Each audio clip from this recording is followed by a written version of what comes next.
bukid na tuyo, sa dagat na malalim, sa bundok na mata, sa lungga ng dilim. Mayroong isang tinig na umaawit ng mahinahon, nagsasabing ikaw ay mahal ko, huwag kang matakot.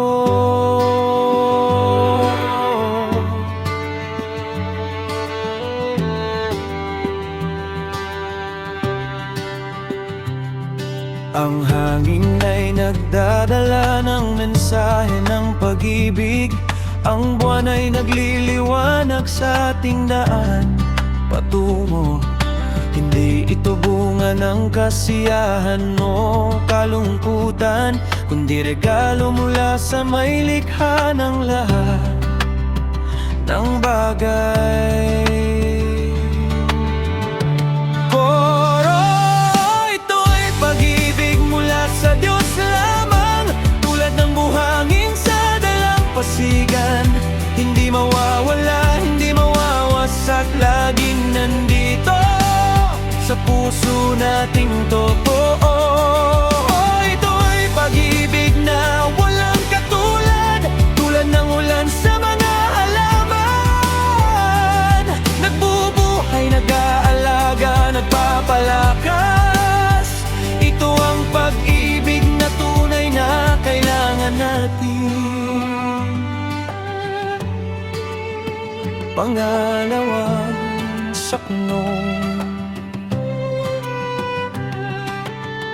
Kahit na ang daan ay makitid at mabato, kahit na ang ulan ay tuyo ng tagal na, ang kanyang pag-ibig ay parang batis na buhay, nagbubuhos ng kalinisan at pag-asa sa ating daan.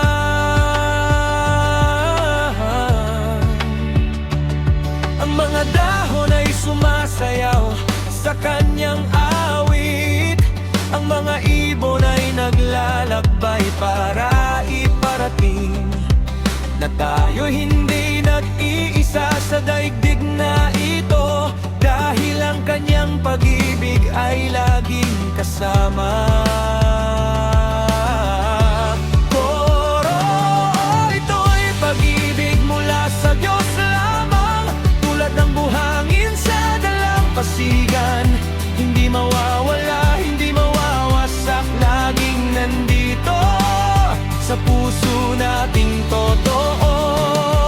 Ito'y pag-ibig na walang katulad, tulad ng ulan sa mga halaman. Nagbubuhay, nag-aalaga, nagpapalakas. Ito ang pag-ibig na tunay na kailangan natin. Gitna, isara ang iyong mga mata, damhin ang hangin, pakinggan ang kanyang tinig na nagsasabi ng ikaw ay akin. Huwag kang matakot sa mga pagkakamali mo, dahil ang kanyang pag-ibig ay nagpapatawad at nagliligtas. Tayo'y magsama-sama, hawakan ang ating mga kamay, awitin natin ang awit ng pag-ibig na to. Isambulat natin sa buong mundo ng pag-ibig ng Diyos ay tunay na tamangan.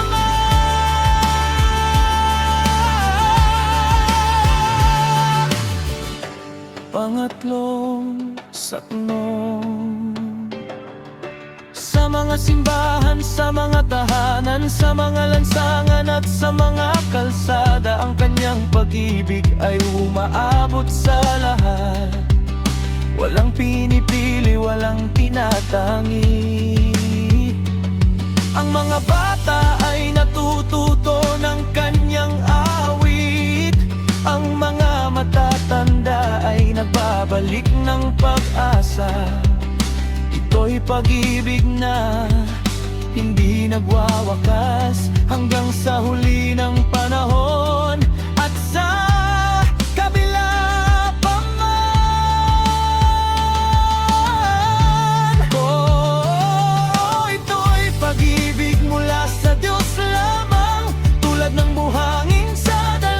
dasigan. Hindi mawawala, hindi mawawasak, laging nandito sa puso nating totoo.